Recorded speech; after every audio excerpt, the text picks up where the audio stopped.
चलिए जानते हैं आज देश और दुनिया की सिलेक्टेड काम की और महत्वपूर्ण 25 बड़ी खबरों को सिर्फ 10 मिनट में। पर अभी तक आपने इस वीडियो को लाइक नहीं किया है तो लाइक कर दें और इस चैनल को सब्सक्राइब भी कर लीजिए। गंगा आरती के बाद प्रधानमंत्री मोदी ने काशी विश्वनाथ मंदिर में की पूजा। जी हां दोस्तों, चुनाव नतीजों के बाद पहली बार प्रधानमंत्री मोदी मंगलवार को वाराणसी पहुंचे। यहां उन्होंने किसानों के सम्मेलन में 50,000 किसानों से संवाद किया। दोस्तों, प्रधानमंत्री मोदी का यह काशी दौरा सिर्फ किसान सम्मेलन के लिए ही नहीं बल्कि लोकसभा चुनाव में लगातार तीसरी बार प्रधानमंत्री मोदी को विजय का आशीर्वाद मिलने के बाद हो रहा है। पीएम मोदी वाराणसी के मतदाताओं का धन्यवाद देने पहुंचे तो वाराणसी के लोगों ने भी उनका स्वागत उसी उत्साह के साथ किया। इस दौरे पर प्रधानमंत्री मोदी गंगा की आरती से लेकर काशी विश्वनाथ के पूजन का आशीष भी पाने वाले हैं।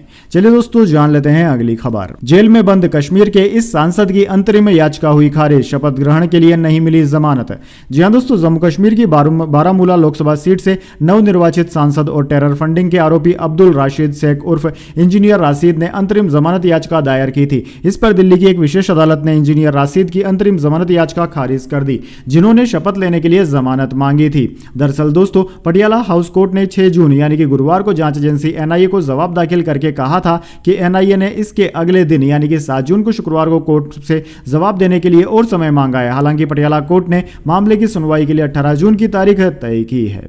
चलिए दोस्तों, जान लेते हैं अगली खबर। पीएम मोदी ने किसान सम्मान निधि की 17वीं किस्त जारी की। 9.26 करोड़ किसानों के खाते में ट्रांसफर किए 20,000 करोड़ रुपए। जी हां दोस्तों, प्रधानमंत्री मोदी ने 18 जून को प्रधानमंत्री किसान सम्मान निधि की 17वीं किस्त जारी कर दी। इसमें 9.26 करोड़ किसानों के खाते में 2-2 हजार रुपए की किस्त भेजी गई। इससे पहले 28 फरवरी को योजना की 16वीं किस्त जारी हुई थी, तब 21,000 करोड़ से ज्यादा रकम ट्रांसफर की गई थी। इस योजना के तहत सरकार हर साल किसानों के अकाउंट में 2-2 हजार रुपए की 3 किस्तों में 6,000 रुपए ट्रांसफर करती है।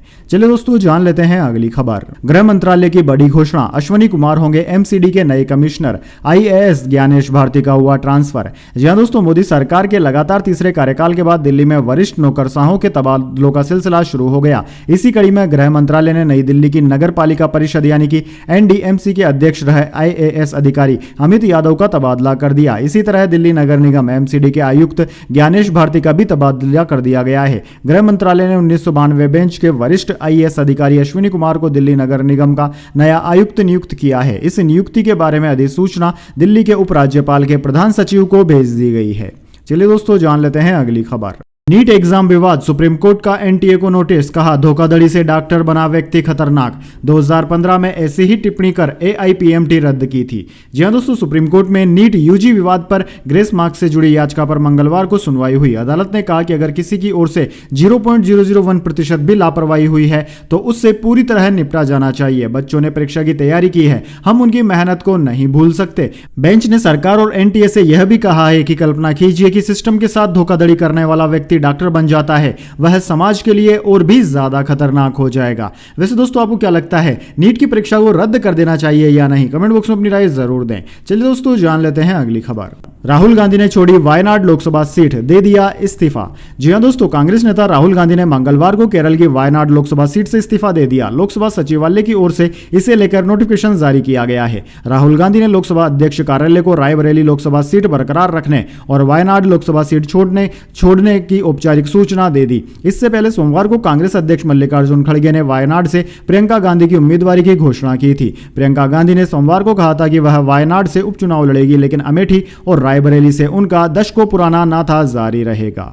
चलिए दोस्तों, जान लेते हैं अगली खबर। महंगाई और बढ़ने के आसार, कंपनियां बढ़ा रही दाम। साबुन, हेयर ऑयल, फूड जैसी रोजमर्रा की चीजों के रेट 2 महीने में 217% तक बढ़े। जी हां दोस्तों, देश में बढ़ती महंगाई के बीच रोजमर्रा के सामान बेचने वाली एमएफसीजी कंपनियों ने आम लोगों की मुश्किलें बढ़ा दी है। बीते 2-3 महीनों में इन कंपनियों ने फूड और पर्सनल केयर से जुड़ी प्रोडक्ट्स के दाम 2 से 17% तक बढ़ा दिए हैं। टाटा, डाबर और इमामी जैसे कंपनियों ने संकेत दिए हैं कि वे भी अपने प्रोडक्ट के दाम बढ़ाने जा रही है। कंपनियां इसकी मुख्य वजह कच्चे माल की कीमतों में बढ़ोतरी को बता रही है। ट्रेड डेटा और एनालिस्ट के अनुसार कंपनियों ने साबुन, बॉडी वॉश के दाम 2 से 9%, हेयर ऑयल के 8 से 11% और चुनिंदा फूड आइटम्स के 3 से 17% तक दाम बढ़ा दिए हैं।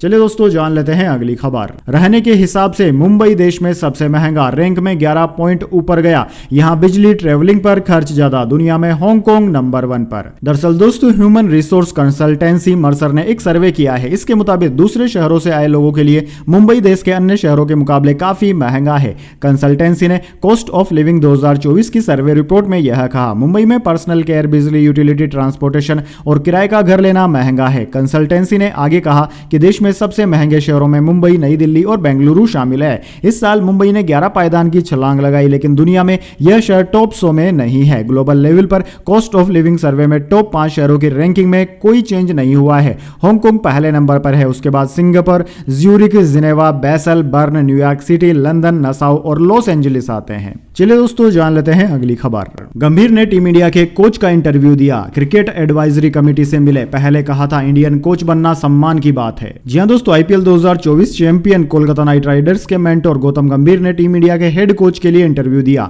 ESPN क्रिक इन्फो ने बताया कि गंभीर ने मंगलवार को क्रिकेटर एडवाइजरी CAC के मेंबर्स से मुलाकात की। इस कमेटी में अशोक मल्होत्रा, जतिन पराजपे और सुबलक्षणा नाइक जैसे पूर्व क्रिकेटर शामिल हैं। अभी तक यह साफ नहीं हो पाया है कि इस पोस्ट के लिए BCCI को कितनी एप्लीकेशन मिली है। एप्लीकेशन देने की आखिरी तारीख 27 मई थी। BCCI इंडियन टीम के लिए लंबे समय से कोच की तलाश कर रही है, क्योंकि टीम के मौजूदा हेड कोच राहुल द्रविड़ का कार्यकाल T20 वर्ल्ड कप के बाद खत्म हो रहा है। चलिए दोस्तों जान लेते हैं इसके बाद अगली बड़ी खबर। सांसद हनुमान बेनीवाल ने दिया विधायक पद से इस्तीफा, बोले अग्निवीर को लेकर जल्द करेंगे दिल्ली कूच। जी हां दोस्तों, RLD यानी कि राष्ट्रीय लोकतांत्रिक पार्टी के सुप्रीमो और नागौर सांसद हनुमान बेनीवाल ने विधायक पद से इस्तीफा दे दिया। खीवसर से लगातार चौथी बार विधायक बने हनुमान बेनीवाल ने मंगलवार को राजस्थान विधानसभा के अध्यक्ष वासुदेव देवनानी को त्यागपत्र सौंपा। अब दूसरी बार लगातार नागौर से सांसद बने हनुमान बेनीवाल ने कहा कि विधानसभा को थोड़ा याद करेंगे, लेकिन हम चाहते हैं कि विधानसभा और लोकसभा का सदस्य साथ रहे, क्योंकि बार बार चुनाव करवाना सही नहीं है। जिस तरह राज्यसभा से चुना हुआ व्यक्ति लोकसभा में बैठता है और लोकसभा से चुना हुआ व्यक्ति राज्यसभा में बैठ सकता है, तो विधायक साथ साथ सांसद क्यों नहीं रह सकता। वहीं दोस्तों हनुमान बेनीवाल के इस्तीफे देने के बाद खीवसर सीट पर उपचुनाव होने हैं। इसको लेकर बेनीवाल ने कहा कि RLP तो चुनाव लड़ेगी, इसमें कोई शक नहीं, लेकिन इंडिया गठबंधन को लेकर बात करेंगे। चलिए दोस्तों जान लेते हैं अगली बड़ी खबर। केजरीवाल के घर मारपीट का मामला, स्वाति मालीवाल ने राहुल गांधी समेत इंडिया ब्लॉक के नेताओं को चिट्ठी लिखी, मिलने का वक्त मांगा। जी हां दोस्तों, दिल्ली के मुख्यमंत्री अरविंद केजरीवाल के घर अपने साथ हुई मारपीट मामले में स्वाति मालीवाल ने राहुल गांधी और शरद पवार को चिट्ठी लिखकर मदद की गुहार लगाई है। मालीवाल ने विपक्षी इंडिया ब्लॉक के बाकी नेताओं को भी चिट्ठी लिखकर मिलने का समय मांगा है। स्वाति ने मंगलवार 18 जून को सोशल मीडिया पर राहुल और पवार को लिखा लेटर शेयर किया। उन्होंने लिखा कि मैंने पिछले 18 सालों से जमीन पे काम किया है। 9 सालों में दिल्ली महिला आयोग में 1.7 लाख केस में सुनवाई की। मैंने बिना किसी से डरे और किसी के आगे झुके महिला आयोग को एक ऊंचे मुकाम पे खड़ा किया। हालांकि बहुत दुख की बात है कि पहले मुझे दिल्ली के मुख्यमंत्री अरविंद केजरीवाल के घर पर उनके पीए विभव कुमार द्वारा बुरी तरह पीटा गया, फिर मेरा चरित्र हनन किया गया। आज मैंने इंडिया गठबंधन के सभी बड़े नेताओं को पत्र लिखा है, मैंने सबसे मिलने का समय भी मांगा है। चलिए दोस्तों जान लेते हैं अगली खबर। सोना हुआ आज सस्ता, चांदी हुई महंगी। गोल्ड 110 गिरकर 72,220 पर आया। सिल्वर के दाम 91,500 रुपए प्रति किलोग्राम पर पहुंचे। जी हां दोस्तों, सोने चांदी की कीमतों में आज गिरावट देखी गई। 10 ग्राम 24 कैरेट सोना 110 रुपए गिरकर 72,220 रुपए पर आ गया। वहीं 1 किलोग्राम चांदी 500 रुपए चढ़कर 91,500 रुपए में बिक रही है। चलिए दोस्तों जान लेते हैं अगली खबर। 9 राज्यों में हीट वेव, यूपी बिहार में गर्मी से 107 लोगों की मौत। प्रयागराज देश में सबसे गर्म, तापमान 47.6 डिग्री। ओडिशा में 4 दिन में मानसून पहुंचेगा। जी हां दोस्तों, देश के उत्तरी राज्यों में गर्मी का दौर लगातार जारी है। IMD ने उत्तर प्रदेश, हरियाणा, दिल्ली, चंडीगढ़, जम्मू, हिमाचल प्रदेश, पंजाब, राजस्थान, बिहार और झारखंड में हीट वेव का अलर्ट जारी किया है। सोमवार को प्रयागराज लगातार दूसरे दिन देश का सबसे गर्म शहर था। यहां तापमान 47 डिग्री के पार रिकॉर्ड किया गया।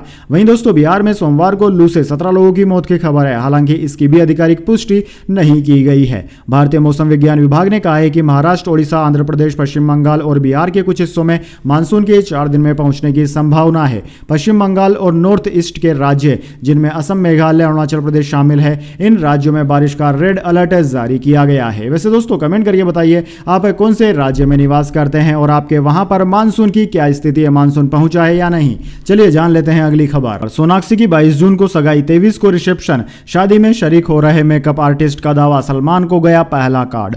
जी हां दोस्तों, सोनाक्षी सिन्हा 23 जून को एक्टर जहीर इकबाल से शादी करने वाली है। दोनों रजिस्टर्ड मैरिज करेंगे। फिर इसी दिन शाम को मुंबई के दादर स्थित बेस्टियन रेस्टोरेंट में रिसेप्शन पार्टी होगी। दोस्तों, मेकअप आर्टिस्ट राजू ने बताया कि जहीर ने उन्हें 22 तारीख को खास मेकअप करने के लिए बुलाया है। राजू ने बताया कि 22 तारीख को पहले सगाई होगी, इसके बाद फोटोशूट होगा, फिर अगले दिन शादी, फिर शाम को रिसेप्शन होगा।